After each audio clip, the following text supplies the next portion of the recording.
Edi Rama, kreu i qeverisë shqiptare, është vlerësuar me dekoratën më të lartë civile nga presidenti izraelit Isaac Herzog në një vizitë që ka zhvilluar në Izrael. Mbrëmjen e së dielës, Ramos ju akordua medalja presidenciale e nderit. Ramos ju dha medalja si mirënjohje për mbështetjen e tij për Izraelin pas masakrës së 7 tetorit, si dhe për qëndrimin e tij kundër antisemitizmit. Ju refuzua t'i dorëzoheni presionin ndërkombëtar dhe demonstruat miqësi të thellë dhe mbështetje jetike për Izraelin, tha Herzog. Rama dhe bashkëshortja e tij u pritën nga Herzog në rezidencën e presidentit në Jeruzalem, ku liderët diskutuan zhvillimet rajonale dhe nevojën urgjente për lirimin e pengjeve të mbajtur në Gaza. Shkruhet në mediat izraelite, Shqipëria ka mbështetur gjithmonë zgjidhjen me 2 shtete, por për mendimin ton nuk do të ketë zgjidhje për sa kohë që Hamasi është përreth. Hamasi nuk është një lëvizje rezistence. Hamasi është nazistët e shekullit të ri, dhe siç na ka mësuar historia, nuk ka kompromis me nazi, ka theksuar Rama. Kjo është ajo që është thënë zyrtarisht lidhur me vizitën e Edi Ramës në Izrael. Vizita e tij ka përkuar me vizitën e kryeministrit izraelit Benjamin Netanyahu në Shtëpinë e Bardhë, ku ai është takuar me presidentin Donald Trump. Takimi Trump-Netanyahu vjen më njëherë pas saktimit të tarifave nga presidenti amerikan.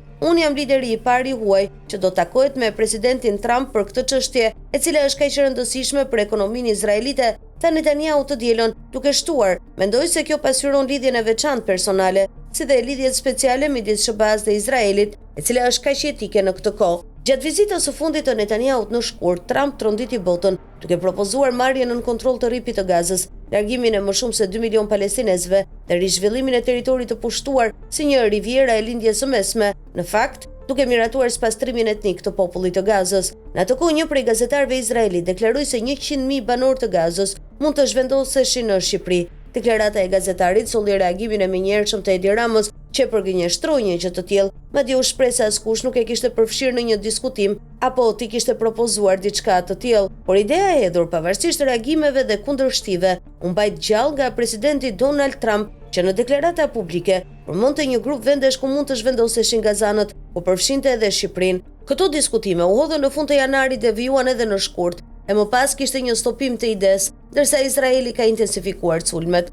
Dhe nëse merret në një rrjedhë logjike të gjitha zhvillimet e 4-5 muajve të fundit, nuk përjashtohet mundësia që në bisedën diplomatike të presidentit izraelit dhe kryeministrit Rama të mos jetë diskutuar edhe ideja e zhvendosjes së gazanëve, sipas idesë së propozuar nga Trump. Shqipëria në 11 maj mban zgjedhjet parlamentare, ku Edi Rama shpreson të marrë mandatin e 4 të radhazi si kryeministër. Në kushte të tilla do të mbetet të shihet në vijim se çfarë qëndrimi mund të mbajë qeveria shqiptare nëse ai fiton zgjedhjet kundrejt idesë së zhvendosjes së banorëve të Gazës, dhe nëse do të jetë kaq kategorik sa sot për të mos i pranuar në Shqipëri, qoftë edhe si emigrant të përkohshëm. Muajt në vijim mund të hedhin më shumë dritë nëse dekorata që ju akordua nga presidenti izraelit është nderim për qëndrimet e mbajtura deri më tani nga kryeministri Rama, apo është një vlerësim në avans për vendimarrje që sot nuk pohohen me zë të lartë.